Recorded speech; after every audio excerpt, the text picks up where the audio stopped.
Bismillahirrahmanirrahim. Assalamualaikum warahmatullahi wabarakatuh.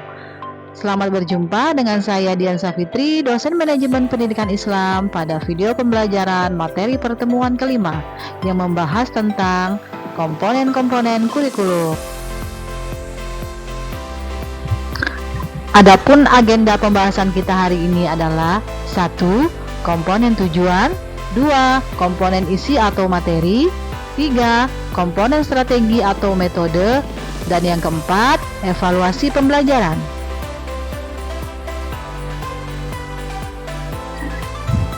Kurikulum adalah seperangkat rencana dan pengaturan mengenai tujuan, isi, bahan ajar, serta cara yang digunakan sebagai pedoman penyelenggaraan kegiatan pembelajaran. Komponen-komponen kurikulum adalah jantung dari proses pembelajaran di sekolah. Ia terdiri dari berbagai komponen yang penting dan saling terkait dan memastikan pendidikan yang efektif.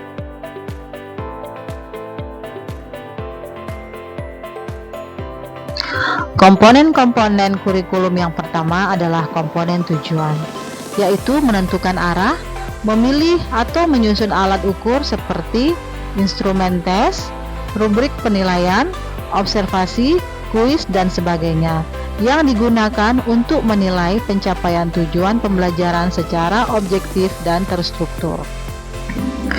Yang kedua, mengukur keberhasilan.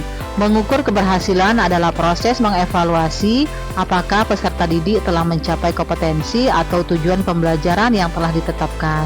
Ketiga, mendorong motivasi.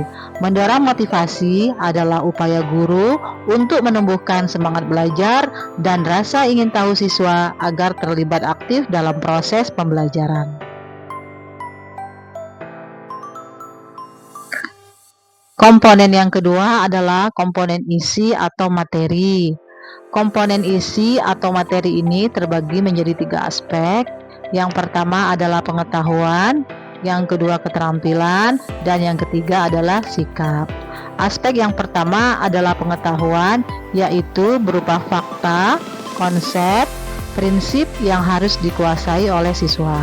Yang kedua adalah aspek keterampilan, yaitu kemampuan praktis yang harus dikembangkan oleh siswa untuk menyelesaikan tugas-tugas tertentu.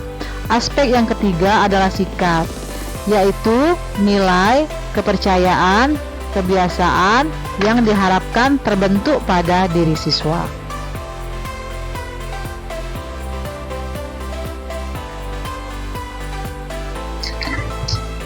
Kurikulum sebagai fondasi penting dalam sistem pendidikan. Isi dan materi kurikulum mencakup berbagai komponen kunci yang membentuk pengalaman belajar siswa secara komprehensif.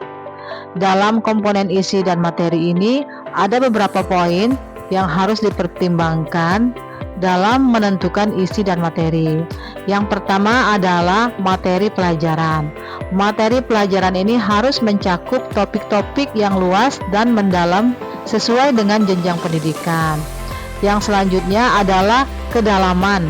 Materi harus disajikan dengan tingkat kerumitan yang sesuai dengan kemampuan siswa. Yang kedua adalah materi dan integrasi nilai karakter yang berupa religius. Religius artinya menanamkan nilai-nilai spiritual dan keagamaan dalam proses pembelajaran. Yang kedua adalah nasionalisme, yaitu mengembangkan rasa cinta tanah air dan semangat kebangsaan. Yang ketiga, integritas. Integritas mempromosikan kejujuran, tanggung jawab, dan keteladanan dalam diri siswa. Yang keempat adalah kepedulian. Kepedulian adalah menanamkan kepedulian terhadap lingkungan dan kepekaan sosial.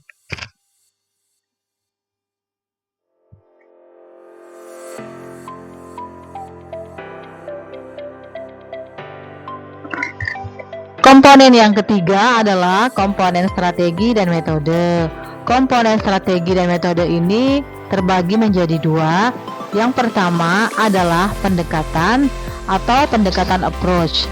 Pendekatan adalah sudut pandang atau kerangka berpikir dasar dalam proses pembelajaran Yang kedua adalah media dan alat bantu. Media dan alat bantu adalah seperangkat yang mendukung penyampaian metode agar lebih efektif dan menarik.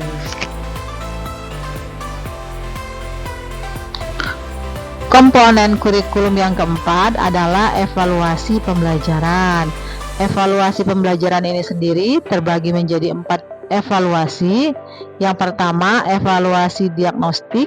Yang kedua, evaluasi sumatif. Yang ketiga, evaluasi formatif.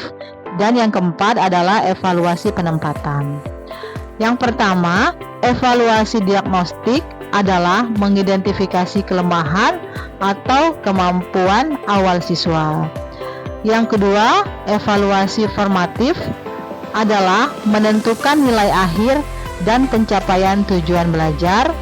Evaluasi yang ketiga adalah formatif, yaitu memberikan umpan balik dan perbaikan proses belajar. Evaluasi yang terakhir adalah evaluasi penempatan, yaitu menentukan tempat atau level belajar yang sesuai.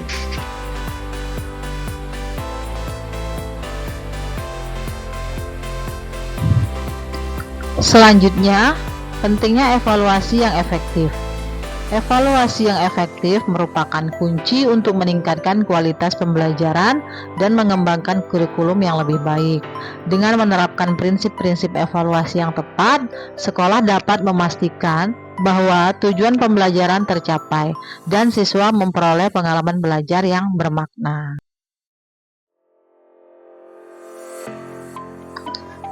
Kesimpulan. Dari uraian di atas, dapat kita simpulkan bahwa kurikulum sebagai sistem yang memiliki komponen-komponen yang saling berkaitan untuk mencapai suatu tujuan. Setiap komponen-komponen pula memiliki peranannya agar menciptakan kurikulum yang lebih baik. Kurikulum yang terbentuk dari komponen-komponen tidak dapat dipisahkan.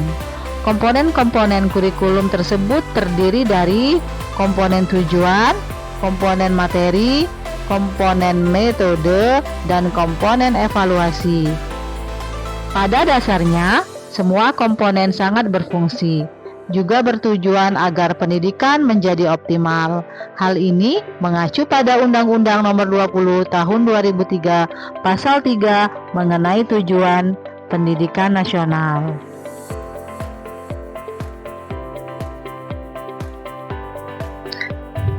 Demikianlah pembelajaran kita hari ini. Semoga bermanfaat untuk kita semua. Sampai jumpa lagi pada pertemuan selanjutnya. Saya Dian Safitri, dosen manajemen pendidikan Islam. Wassalamualaikum warahmatullahi wabarakatuh.